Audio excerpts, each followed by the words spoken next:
since the pandemic in 2020, I've been strategizing, researching, speaking with friends, speaking with guys in the RLD Brotherhood, my 6, 7, 8 figure clients and friends, and going back and forth over and again, backwards and forwards, setting targets, taking them down, setting targets, taking them down, to where I felt like I had a proper plan and a proper understanding of what was going to happen, in addition to doing a ton of research on what the reset rollout looks like, what AI is going to look like, um, you know, back testing different strategies, going through research of what's happened in inflationary times or deflationary times in the resets that came about because of that.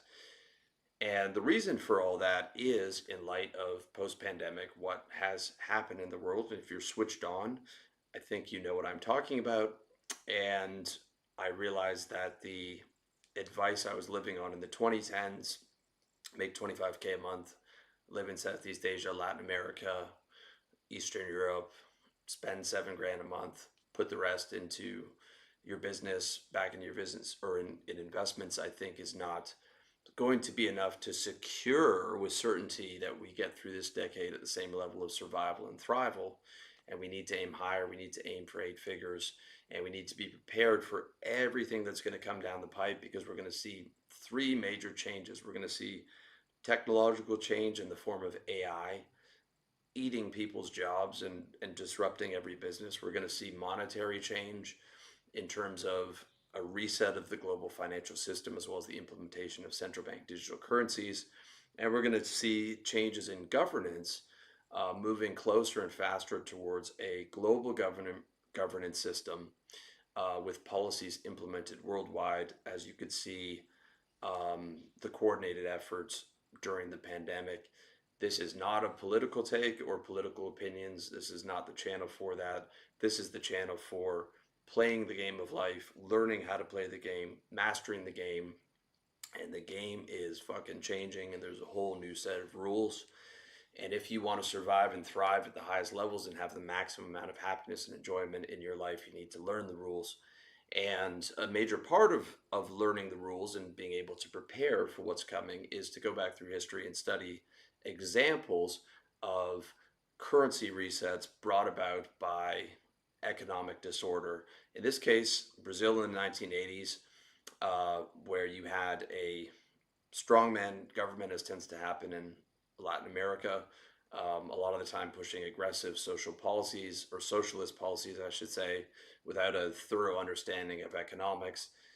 And as always, the end result in aggressive socialism is the same, a collapse of the economy and the currency. So Brazil in the 80s went from like high to hyperinflation. And as the government lost control over the economy and the currency, they launched a reset overnight. So this is what would have happened if you were in Brazil at the time.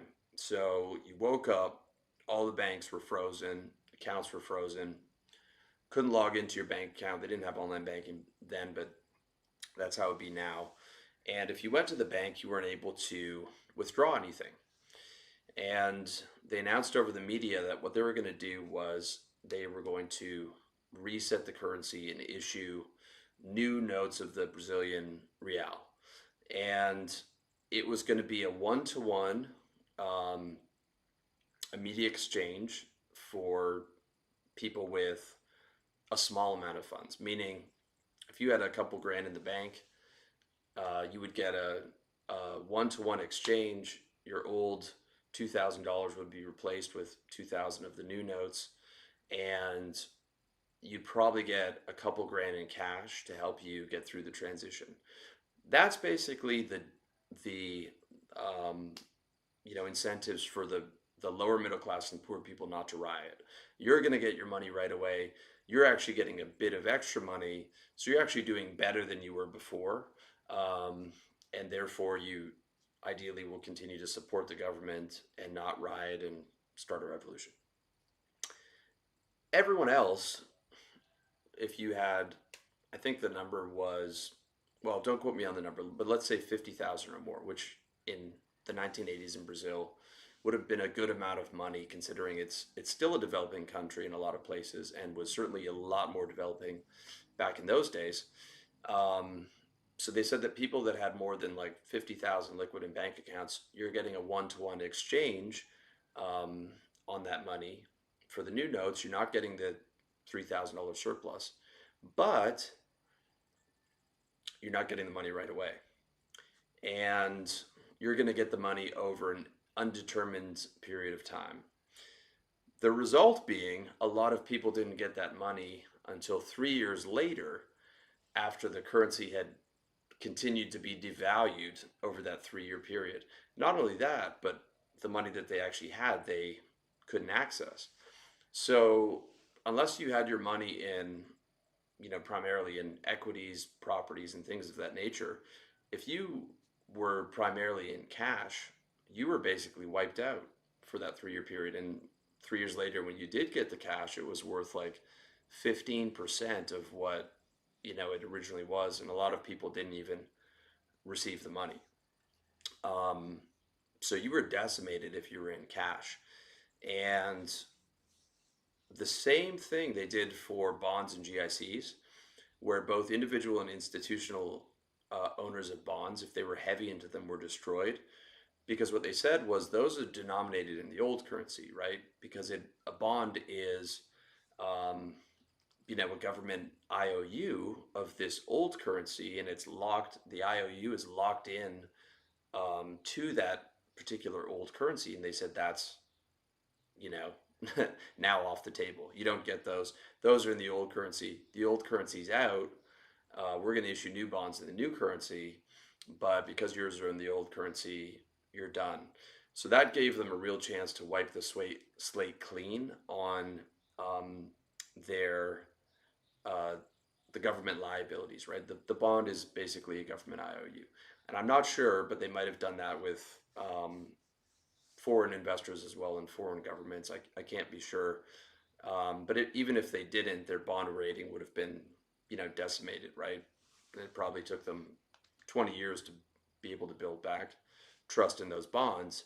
Um, and that's a major part of the reset that they felt they had to do, was because they had a massive, they had this hyperinflation, and then they had massive amounts of liabilities in bonds like every government does, right? So any kind of economic disaster wreaks havoc on the government's ability to pay back those bonds.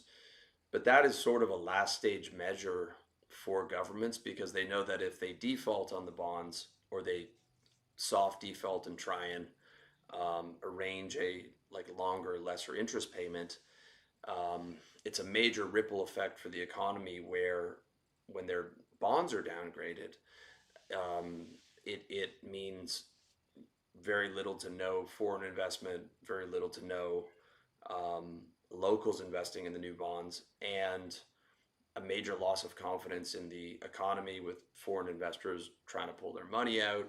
It creates all types of ripple effects, right? So that's usually a last resort, um, but it's what they felt they had to do to be able to wipe the slate clean and be able to, surely help them pay back their obligations, um, for the other things that the government was obligated for, the social security programs, and um, I'm sure they're invested in other countries, or have other foreign investment in their um, various assets and stuff. So they also have their own debt liabilities, right? Surely to the IMF. If you read Confessions of an Economic Hitman, you understand how that game works.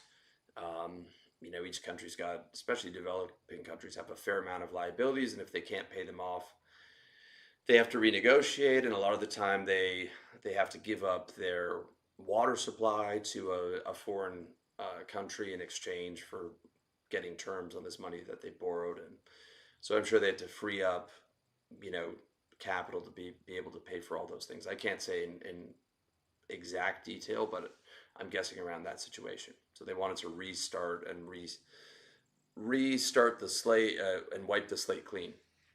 Um, so just imagine a scenario like that, right?